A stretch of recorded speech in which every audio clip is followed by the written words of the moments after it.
NATO enlargement, a national security threat as it provokes Russian aggression or a way to protect ourselves from the East. One thing is for sure, it is an extremely important and controversial topic that today we'll try to understand. With me is Dr. James Goldgeier, professor at the American University and author of the book Evaluating NATO Enlargement.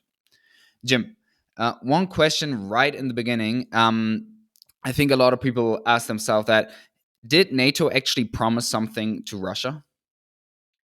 Well, this has been debated now ever since 1990, and my own view is it's complicated. Um, I I don't believe there was a formal promise by NATO not to enlarge to the east. But I would say two things. One, there were discussions in 1990 during the process that led to German unification about what NATO could or couldn't do in the former East Germany as long as Soviet troops were there. And so there was that discussion was part of that negotiation. In my view, more importantly, there were assurances given to the Soviet Union and then Russia that NATO would not do anything as the Soviet Union and then Russia retreated from Europe, wouldn't do anything to undermine that country's security. And in my view, NATO delivered on that. US troops were reduced by a tremendous amount. There were efforts to engage with the Russians. Nuclear weapons were not put in the East as some in Russia feared. There was the Partnership for Peace with Russia. There was all sorts of ways the US and its allies tried to work with Russia. But of course, at the end of the day, the US could say all it wanted to, that NATO enlargement didn't undermine Russian security. And the Russians said, well, we think it does. So I don't know how you get past that. So no formal promise, at least. I don't believe there was a formal promise made, but there are those who would disagree with that. Okay, interesting. So how do they think then differently? Because I would have thought a formal promise is objectively formal or not. So in February of 1990, U.S. Secretary of State James Baker was in Moscow meeting with Mikhail Gorbachev, the Soviet leader, and they had a conversation about that NATO's jurisdiction would not extend 1 inch to the east. So those people who argue there was a promise say, well, see, Baker said no, not 1 inch to the east, or they agreed not 1 inch to the east, and so there was a promise. For people like me, first of all, the conversation took place regarding Germany, and there were things in the Treaty on German Unification regarding not putting NATO troops in the eastern zones of Germany while the Soviet Union still had troops there, not putting nuclear weapons in what was the former East Germany. But also, this was the negotiations over German unification were just starting. And by the time they ended with the treaty in October 1990, there was no promise about NATO enlargement. There were the specific statements about NATO's jurisdiction in the eastern zones of Germany. But this idea that when Baker and Gorbachev agreed not 1 inch to the east meant there was a formal promise, I just don't buy it. Now, what does include NATO enlargement? Just new members or also counting allies, for example? Well, it is about new members. And so, in fact, that unification of Germany and the inclusion of what was the former East Germany, the former German Democratic Republic, that was the first part of NATO enlargement at the end of the Cold War. And then, at the end of the Cold War, NATO had 16 members, 12 original members, and then 4 more that had joined during the Cold War period.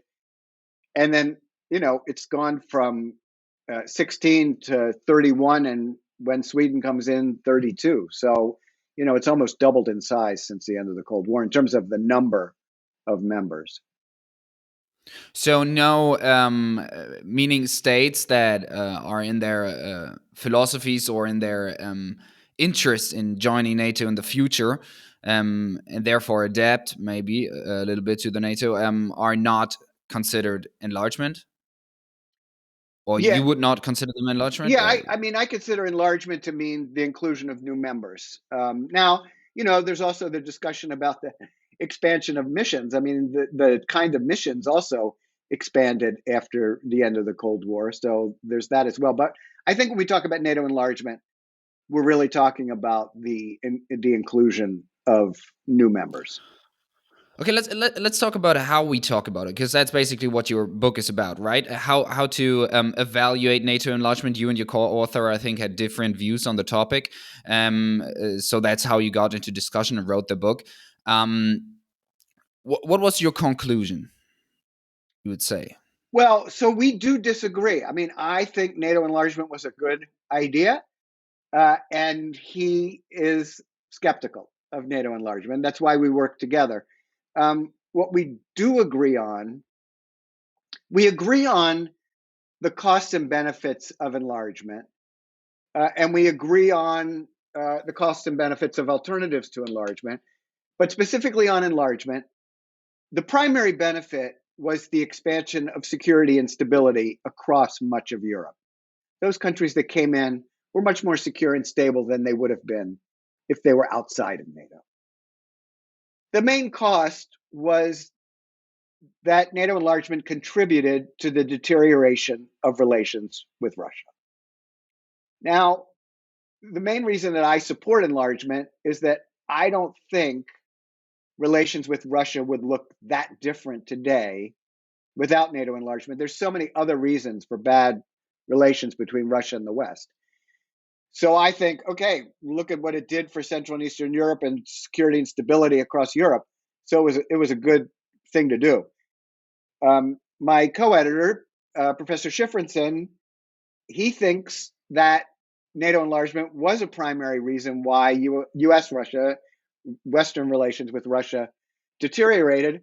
And so he thinks a different type of relationship with Russia could have been possible. And he thinks that was more important than security and stability in Central and Eastern Europe. So we agree on what the costs and benefits were, but we assign different weights to them. And so we have different views on whether enlargement was a good idea or not.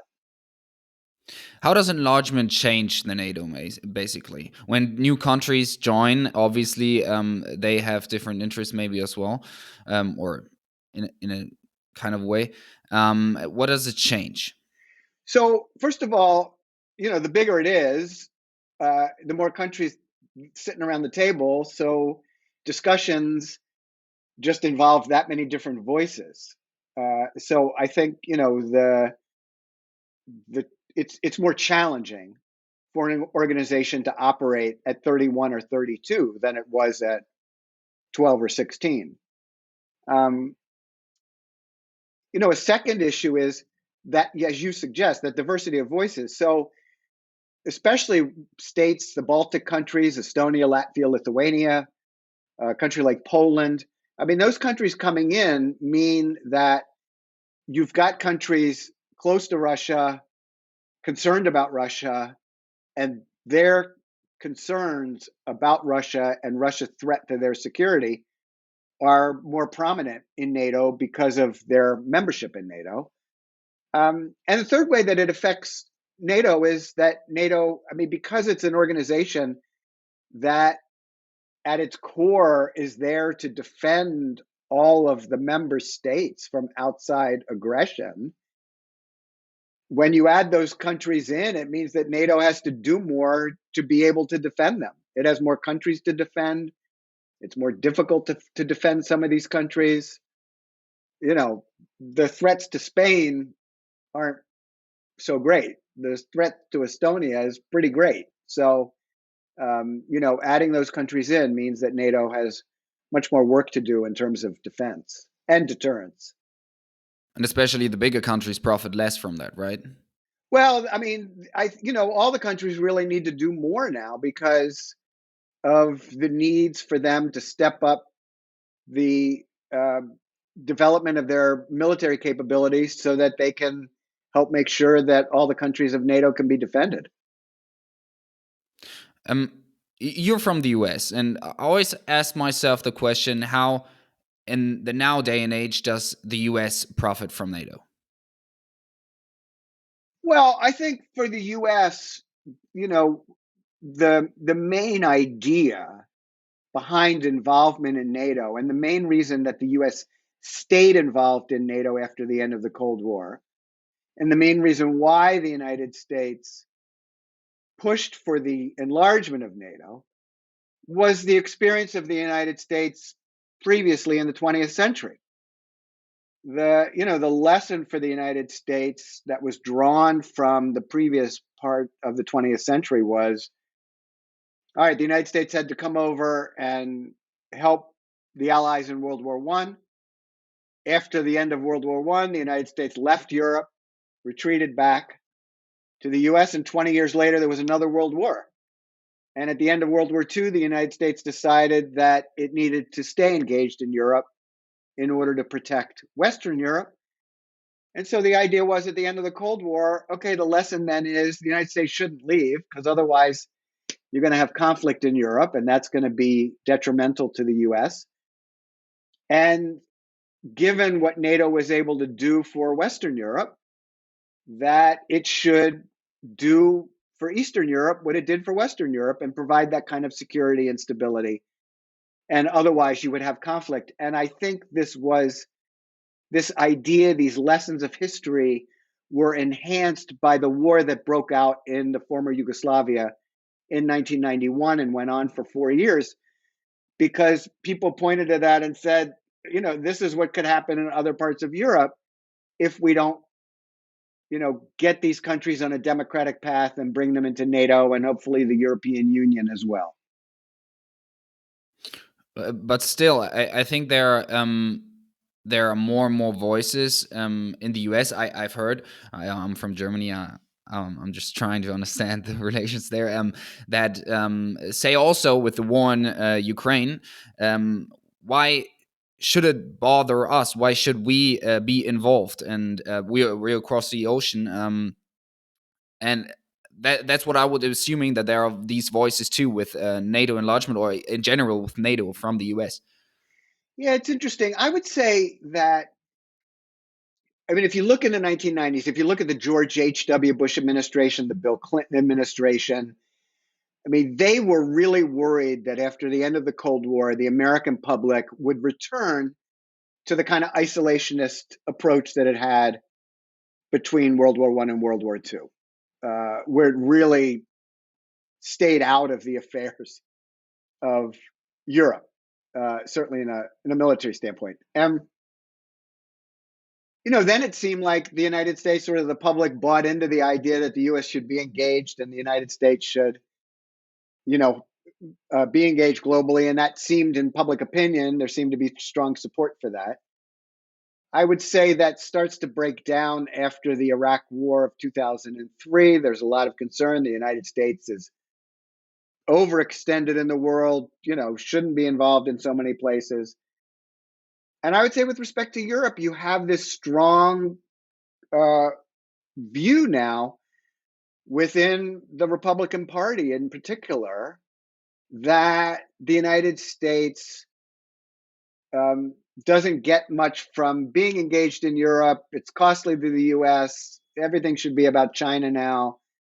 And the Europeans are rich countries. They should just take care of their own defense. A lot of this comes from the Donald Trump approach to world affairs. Trump, going back decades, has had this view that US allies got rich, countries like Germany and Japan, because the United States defended them and they could focus on economic development, and US paid for all the defense. And so they got rich. And, Donald Trump was always talking about the United States being a sucker and that allies took advantage of it. And, his approach is definitely that the US shouldn't be doing these kinds of things in Europe, shouldn't be engaged with NATO. And I think we could expect, if he wins the presidency a year from now, that he would look to take the United States out of NATO, as he threatened to do when he was president before. Yeah, but what's the counter argument to that? Why?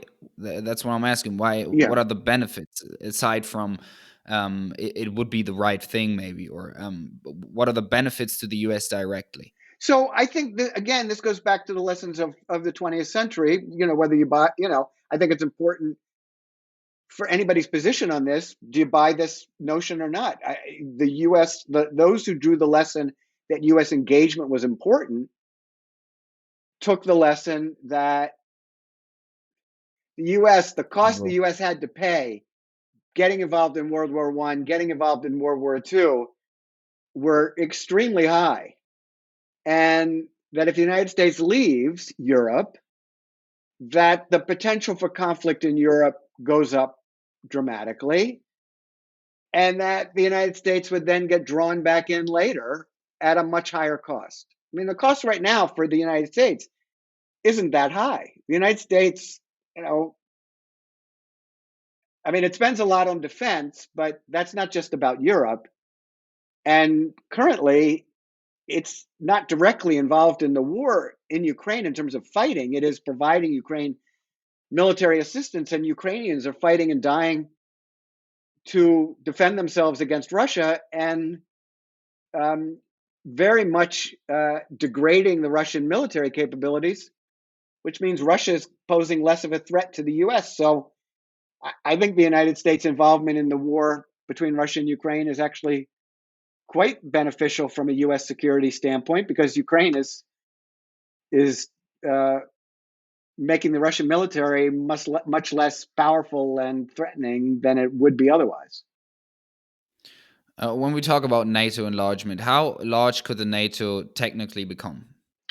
So the NATO, by treaty, the original treaty was signed in 1949, and Article 10 of the treaty says that NATO can invite any European state that furthers the principles of the alliance and contributes to alliance security to join. So we're talking about an institution that is made up of two countries in North America, the United States and Canada, and then the rest of the members are European, and any new members would be European. So there is a finite number of countries left that could be invited to join. And of course, the most controversial issue right now is the question about whether Ukraine would join NATO, and if so, when would it join NATO, given that it is currently at war with Russia. And what is your take on that? Well, my views have evolved on that. Actually, I used to think that it probably did not make sense for NATO to extend that far.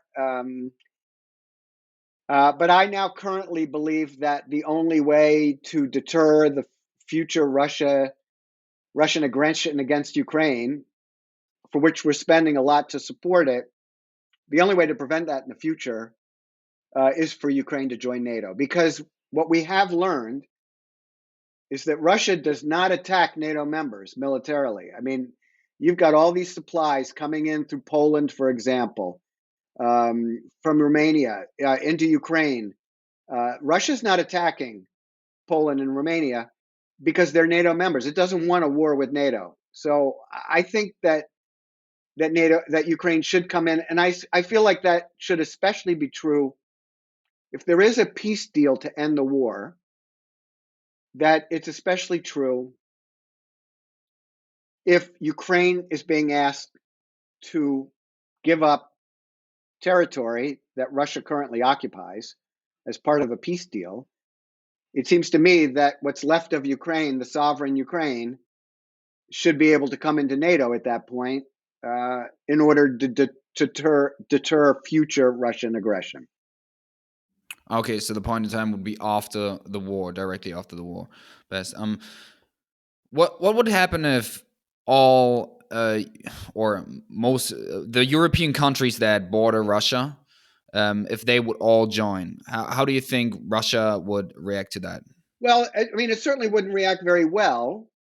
Um, and, that was my caution 15 years ago when this was really being discussed in earnest. but at this point, Russia has done the provoking. So, I think the idea about provoking Russia is sort of a moot point given the Russian aggression. Keep in mind, I mean, this was something that was discussed in the 90s. I don't know that anybody ever thought this would really happen, but Russia is a European country as well. And, the idea in the 90s was if Russia continued on a democratic direction, that maybe it too could join NATO. Now, it seems, I mean, NATO would be a completely different institution if Russia were a member. But theoretically, the door should remain open. I believe because of the treaty, the door should remain open to any European country. I don't really think we're going to see. I mean, we could see Ukraine come in as part of a deal to end the war. Other countries that are talked about are countries like Georgia and Moldova. I don't think that's likely to happen, but theoretically, they are European countries, so they could be invited. Now, Russia joining NATO, was that always a possibility that was really possible, like not just formally, but So, that could actually happen? it was discussed on and off between 1991 and 2001. The first time it was raised, as far as I know, at the end of 1991. You may remember, at the end of 1991, the Soviet Union fell apart. But right before that, NATO had a meeting with the representatives of the countries that had been part of the Warsaw Pact and the Soviet Union. And in a very dramatic moment, the Soviet ambassador left the room, came back in, and said, "I no longer represent the Soviet Union. I represent the Russian Federation, and my president, Boris Yeltsin, wants to join NATO." So I was like, wow, okay. At the time, there was a lot of hope for democratic Russia. And whenever Bill Clinton, President Clinton, and Boris Yeltsin talked about this in the 90s, there was, Clinton would always say to him, "Boris, Russia could become a member too," which, Yeltsin didn't really think was going to happen. But occasionally he would say, "Oh, that, we should become a member." And then Putin, after he first came into office, he also raised the idea of Russia becoming a member. And there was some discussion in the US government in 2001 in the policy planning staff at the State Department about this. But, I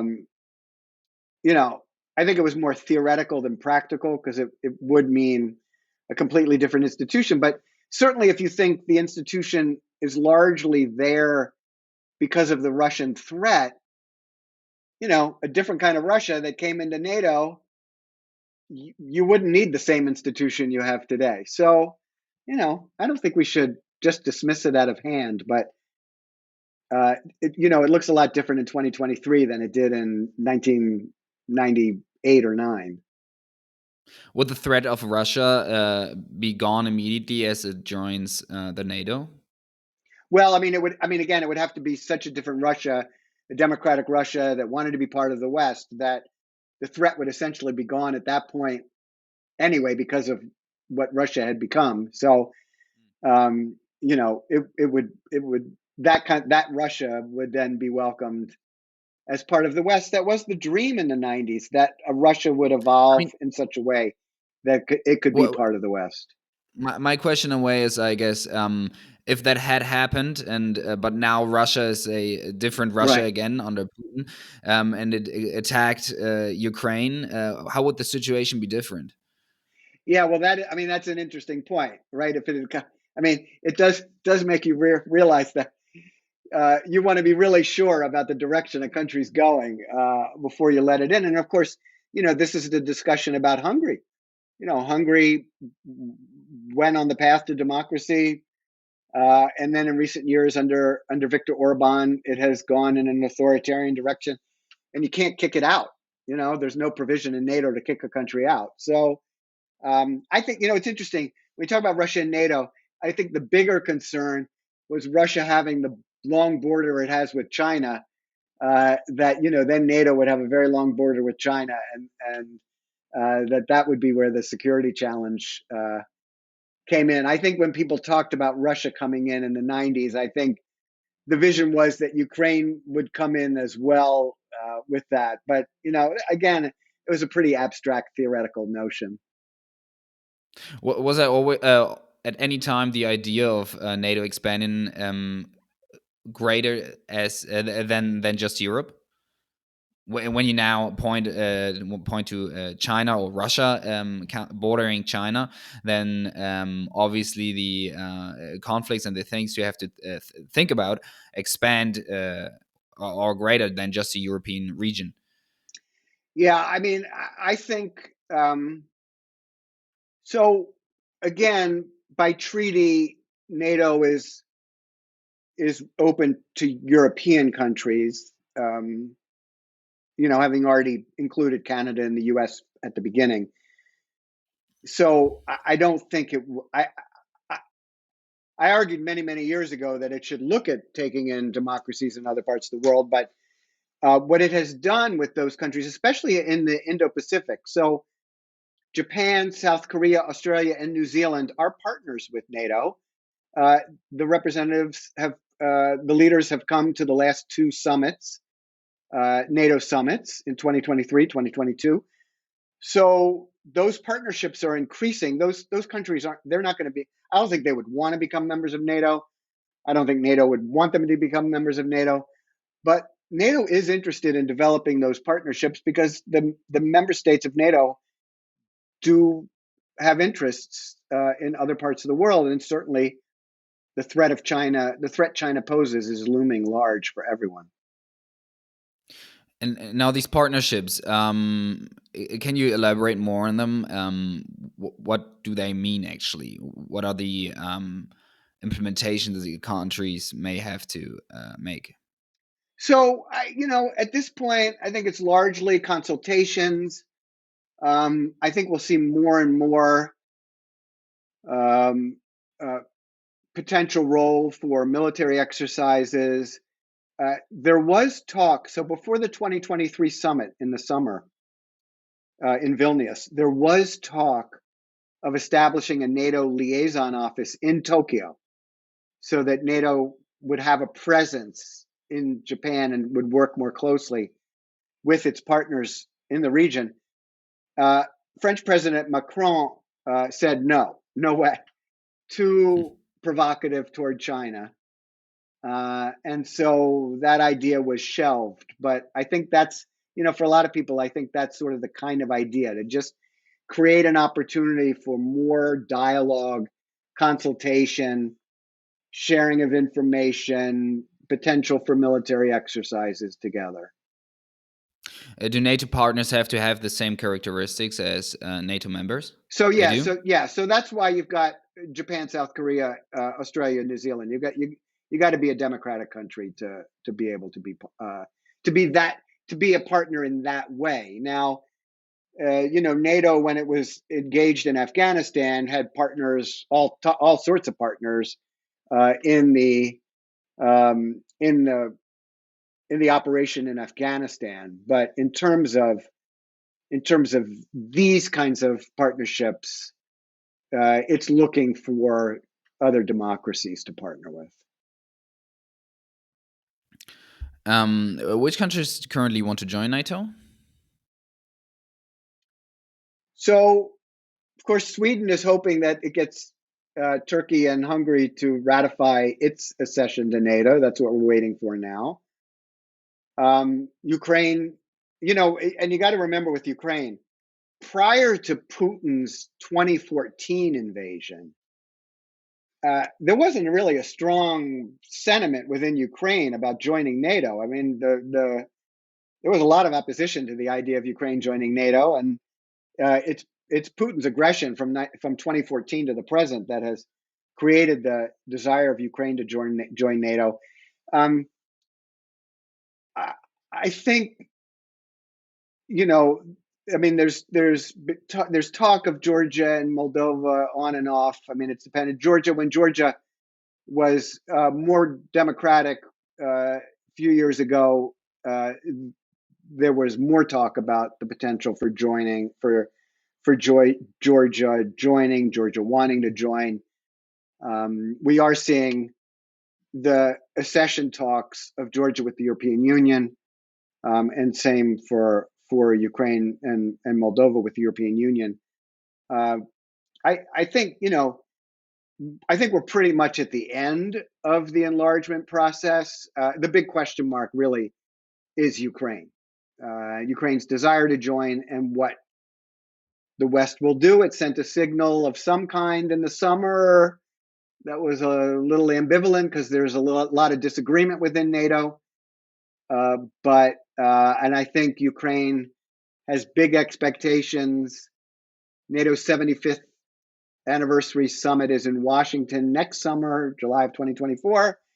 Ukraine would really like to be on a path to join. I don't know whether that's going to happen, but I think that's the big question mark right now.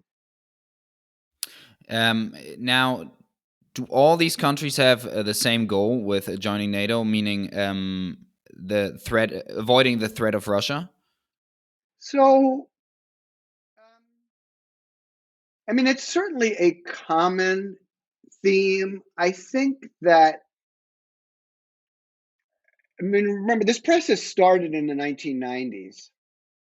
And certainly countries like Poland and Hungary and the Czech Republic and then Slovakia and the Baltic countries, I mean, certainly they were concerned that Russia might return to being an aggressive power and wanted to be protected. I think what they really wanted was to be part of the West and to be able to join NATO and the European Union and to really get the benefits of being in the West after having been under communist rule for so long. I mean, there are other countries like Croatia or Montenegro, North Macedonia. I mean, these countries, I mean, they don't face a. I mean, Russia has unfortunately been active in the Balkans in ways that aren't helpful to these countries, but they don't face the same kind of threat. But I think number one was really becoming part of the West, and then for the countries that are closest to Russia, certainly wanting to be protected. And look at Finland and Sweden. I mean, these are two countries that who could have ever imagined that they would want to join NATO? I mean, they were not.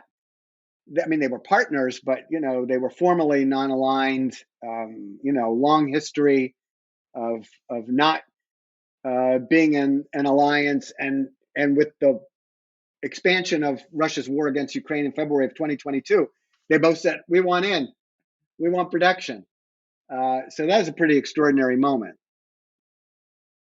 You mentioned Georgia also as a country that wants to join NATO. I actually googled it real quick because I thought Georgia, that's Asia, isn't it? Now Google says it's Europe and Asia. But is that a debate point as to whether it should come in or not? Because it's so far out from the other countries, right?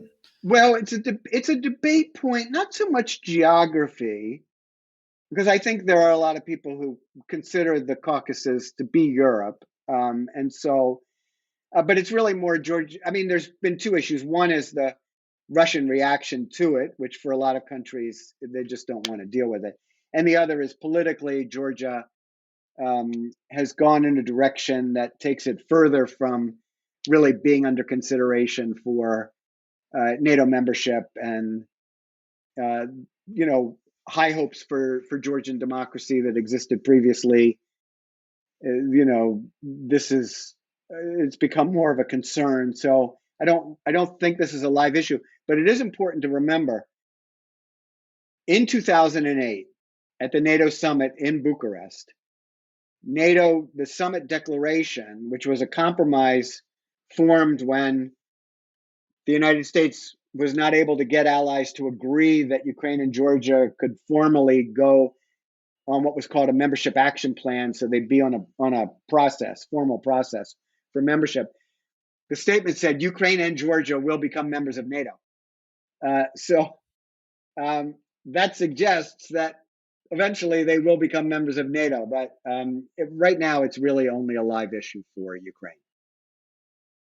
There's a I think the main or the NATO's first Secretary General I read, or I actually heard in one of your podcasts, so you already know this quote. Said he NATO existed for Europe to keep Americans in, Germans down, and Russians out. How applicable is that in today's time, especially coming from a German and reading Germans down?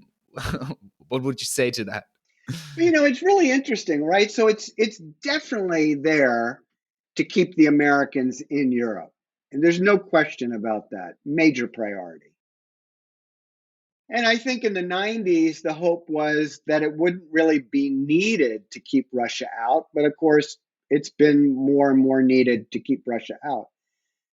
I think the attitude, certainly the US attitude toward Germany,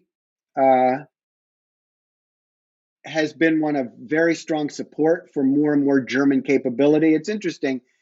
When Germany unified in 1990, there were a lot of, the French president, the British prime minister, Mrs. Thatcher. They were expressing huge opposition to German unification because they feared Germany. And, I remember talking to German friends at the time who were really, they were hurt. They were really insulted. It's like, what do they think we're going to do? Like, we're not the Germany of the 1940s. And I think that, in the United States, of course, was very supportive of German unification. I I think the United States would love to see Germany develop more military capability and become a stronger member of NATO. But there's no question that Germany's relations with its neighbors, it's a complicated relationship, and hopefully because of the long-standing engagement through the European Union and the fact that 2023 is a very different world than 1943, thank God, that we don't have that concern. But I think there are probably still some people who think that statement from the very beginning about the Americans in, the Germans down, the Russians out. I think you probably still have people who think, yeah, let's keep it that way. Now, in terms of U.S. NATO policy, there will soon be elections in the U.S. and we can't go through all of them, but I would like to ask you to a few of the candidates. What do you think or maybe their NATO, their stance on NATO is? So, for example, you already mentioned Trump. What is the current elected president Biden? What is his stance? So Joe Biden is a hugely strong supporter of NATO. And, he's been involved in American politics for more than 50 years. He was in the Senate for a long time. He was the chair of the Senate Foreign Relations Committee. He's Barack Obama's vice president, now president since January of 2021. He's a hugely strong supporter of NATO. And he's demonstrated that in this war between Russia and Ukraine with the strong NATO response and his ability to lead that NATO response. So, I think Europeans very much hope that Joe Biden gets reelected. Is that the usual tendency for Democrats, or is that not possible? So NATO has had strong bipartisan support all along. But the Republican support is eroding thanks to Donald Trump. And this is where it gets interesting in the Republican Party. If you look at sort of traditional Republicans, like the Senate Minority Leader, Mitch McConnell, who leads the Republicans in the U.S. Senate. He went to the Munich Security Conference with a delegation last February just to deliver the message, don't worry, Republicans support NATO. And that's true for his type of Republican. But that's getting less and less true within the Republican Party. And the supporters of Donald Trump are much less prone to support NATO. much more skeptical of U.S. involvement. And there is talk of the Senate. I mean, it's an interesting question in U.S. politics, because to join a treaty, you have to have 2/3 of the Senate vote in favor to ratify a treaty. So, like when NATO was formed in 1949, for the U.S. to enter, you had to have a 2/3 of the Senate vote to ratify that. But a president could just take the U.S. out of a treaty. So there are members of Congress who really want to lock down by law that president can't do that and can't take the U.S. out of NATO. But I think we should all worry that there are lots of reasons to worry about Donald Trump becoming president, but certainly from a foreign policy standpoint, taking the U.S. out of NATO, I think, is a real possibility. And other Republican candidates, for example, Vivek and DeSantis, Yeah. what is their sense? Well, they're the problem is, those guys are trying to they're trying to get the Trump voters away from Trump, which they don't seem to be getting anywhere on. But so they've sort of adopted Trump-like positions. And then you have the more traditional types like a Nikki Haley or Chris Christie. I mean, these folks who are more in the traditional mode of it's important to support Mike Pence when he was in the race. And of course, he's dropped out since. But, U.S. has to support NATO. U.S. has to support Ukraine. Russia's a threat. U.S. needs to be engaged. So, but, there doesn't look like there's anybody in the Republican Party who can defeat Donald Trump. So,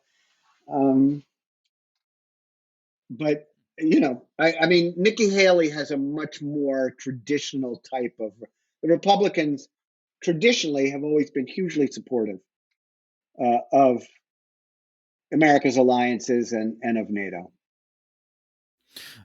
Going more global, I was wondering, how do this is obviously different around the world, but how do non-NATO states view NATO? Maybe is it possible to group some to make some groups of some countries and maybe see, let's say, African countries view NATO in that way, South American in that way?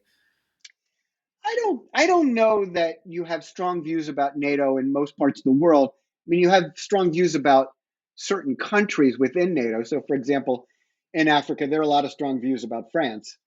In parts of Africa, for example, what you have seen since February 2022, which is very striking, is that there are a lot of countries in what we call the global South that, and it's not a great term. So, I hope somebody will come up with a better one, but, because developing world, I mean, that's also not a great term either, but, countries, talk about the global South, talk about Africa, talk about South America,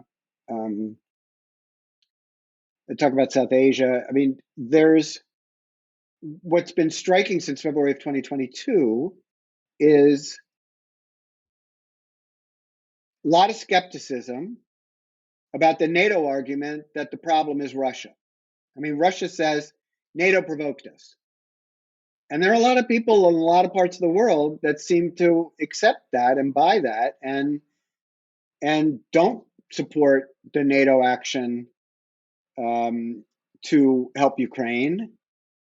And also feel like, I mean, the attitudes towards the West, typically there's a lot of belief that the West is hypocritical. It's supporting Ukraine against this Russian aggression, but when it comes to aggression elsewhere, it doesn't do the same thing. And so I think you see a lot of skepticism generally about the West. I don't know that people know a huge amount about NATO, but there's certainly skepticism about U.S. intentions, about certainly European countries and their intentions, as formerly colonial powers. Is there anything else I should have asked you, or anything else that you want to add to the NATO topic? Otherwise, I would move on to another one. I think we can move on. Okay, because I actually saw. I didn't tell you this. I know. I'm sorry, but I actually saw you wrote a new book, Foreign Policy Careers for PhDs, Yeah. which I found. I have not read, but I found the topic extremely interesting.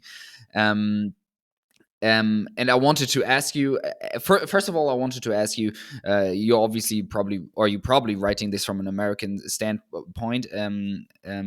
Is it usual in the U.S. To first study international relations, or what is the gateway into foreign policy? Yeah. So, thank you for mentioning the book. This was the reason that my co-author and I wrote that book is there. So there are a lot of people who go for PhDs in international relations, political science, history, and other fields who want to become professors. They want to become professors in political science departments or history departments or schools of international affairs. But sometimes those PhDs decide they don't want to be professors, they want to do something else. Or sometimes they don't get an academic job. And then they're like, well, I'd love to work in foreign policy, but I don't know how. My co author and I, for years, we would hear from PhDs, hey, can you help me think about how to get a job in Washington? The book is very Washington focused, but I think it has lessons for PhDs elsewhere as well, because what we what we do is we try to talk about the skills you can gain in a PhD program that can be useful for policy work, and then particularly asking yourself what kind of work you like to do. Do you like to work by yourself? Do you like to work in a team?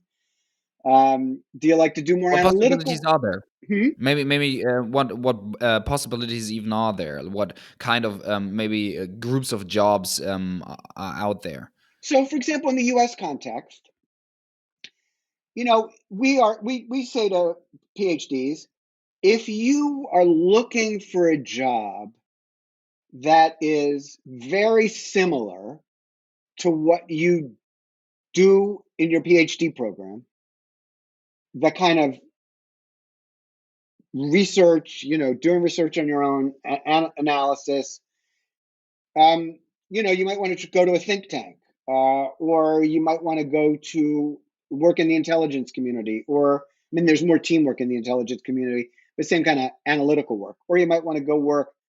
We have something called the Congressional Research Service, which supports members of Congress and provides research. But for those people who want sort of more direct action, in fact, one of the reasons they don't want to be professors is because they want to be more in the action. Um, working for the State Department or working for a non-governmental organization out in the field, working for an international organization. I mean, there's lots of different kinds of of organizations out there that do value research skills, but you're really doing more applied work. And that's really the question is, compared to a professor who's writing and thinking, theoretical thoughts and maybe tries to apply them. I try my own work, but I'm still writing from my office. For those people who really want to get out, they want to work in the field, they want to work in development, they want to work on peace building. You know, for those kinds of people, working for a non-governmental organization can be very exciting work, and that will steer them in that direction, as opposed to, for example, going to work in a think tank, which is sort of like working at a university, except without the students. For those people, or at least for me, what also would be interesting is how you actually, or what kind of media do you consume, and how you consume media or news in general, how you to form an opinion, to form, yeah. That is a great question in a world in which Twitter is not what it was before. Because the huge value of Twitter previously was that if you followed people who are experts on the Middle East or South Asia or Latin America, whatever it is, or you followed people who are experts on nuclear weapons, or whatever the topic is, they would point you toward the key new articles or books that were out that you should be reading. And it was an incredible service. Because otherwise you're, okay, I go to the Washington Post, I go to the New York Times, I'm going to go to the Economist, I'm going to go to the Brookings website, see what's going up there. Certain podcast, National Public Radio, New York Times podcasts, or whatever. I mean, it's a very inefficient process. And Twitter, when it was Twitter, before Elon Musk took it over, provided that incredible service. And I think really finding good information is it requires a lot more work on each of our parts to find that information than it was when it would just show up in your feed and we're like, oh, that's it. Oh, that person's a great expert on the Middle East. I'm so glad that I see them in my feed talking about the Israel-Hamas war and telling me what I should be reading about that. And on X, it just doesn't. I don't know what the issues are with the algorithms, but it just doesn't work the way Twitter did. So, do you have a solution? You found it for Bring yourself? back Twitter. Bring back the old Twitter. That's the solution. I mean, what are you currently doing? What are you currently reading then? I am. I'm reading I'm reviewing. There are a couple. I mean, I shouldn't say what they are because I'm peer reviewing manuscripts for university presses, but there are a couple new books that are in the works on NATO, and so hopefully those are going to be published, by their authors in a year or so, and I'm learning a lot from reading the manuscripts, but hopefully I can provide some helpful comments, and then hopefully we'll see those books next year, and we'll have people will be able to learn that much more about NATO than they did before. I will go over to our second segment now. That is some rapid fire questions. So I will ask you to answer in around about 2 to 3 sentences. And note some of these may not be related to your area of research or NATO. Some of these may just be personal questions. To start with a personal one, if you had a big poster, let's say on Times Square, everybody would see it, what would you put on it? I would say that I would put on it peace and love. Do you have a favorite quote? I don't think I have a favorite quote, actually. What would you have liked to known when you were 20?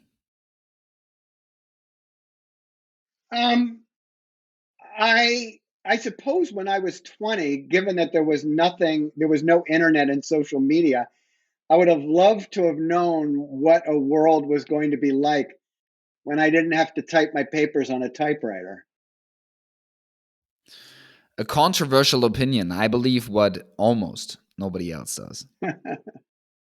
That a controversial opinion of mine? Yes. Yes. Is there something that comes to mind? I'm not really a very controversial person, but I guess I would say it's probably controversial right now on college campuses in the United States because there's so much turmoil over the Israel-Hamas war. But I guess it would be controversial of me to say that I think it shouldn't be that hard to strike a balance between ensuring that people are free to express what they want, their views they want to express, and we should support freedom of speech. But when that speech becomes threatening threatens violence, towards other people, that's where we have to draw the line. What's your newest, biggest insight?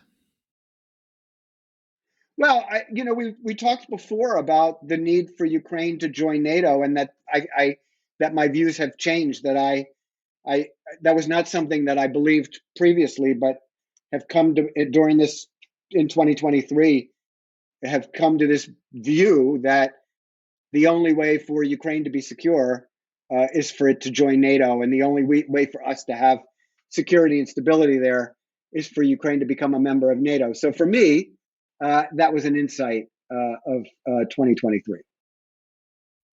What do you see as the biggest problem currently in your area? Um, well, I mean, if we take my area being international security, I think the number one challenge, well, we have two challenges going forward. One, we have an existential threat posed by climate change that we seem unable to address. And certainly in the United States, politically, we seem unable to address it. And two, the problem of the US China relations. How do we keep that from developing into a war? I mean, we should not want a war between the United States and China. And I worry that the odds of that happening are going up. How would you spend $10 billion to make the world a better place? Um, well, I think just getting back to the existential threat of climate change. I mean, I think that research, the number one thing we have to do is to have research on how we can mitigate the impact of climate change, to develop resilience on climate change. And of course, there's a lot of poverty in the world. So, hopefully we could use some of that money to alleviate poverty. Um, I actually have one question that might be a little longer. It might be needed more time to answer than just 2 to 3 sentences, but I still want to ask it. That is now with the war in Israel, Gaza, and the different opinions on it within NATO. For example, Turkey and the US, or Turkey and many other NATO states, Germany, for example, as well. What does it mean for NATO? These conflicting views. So it's hugely difficult, and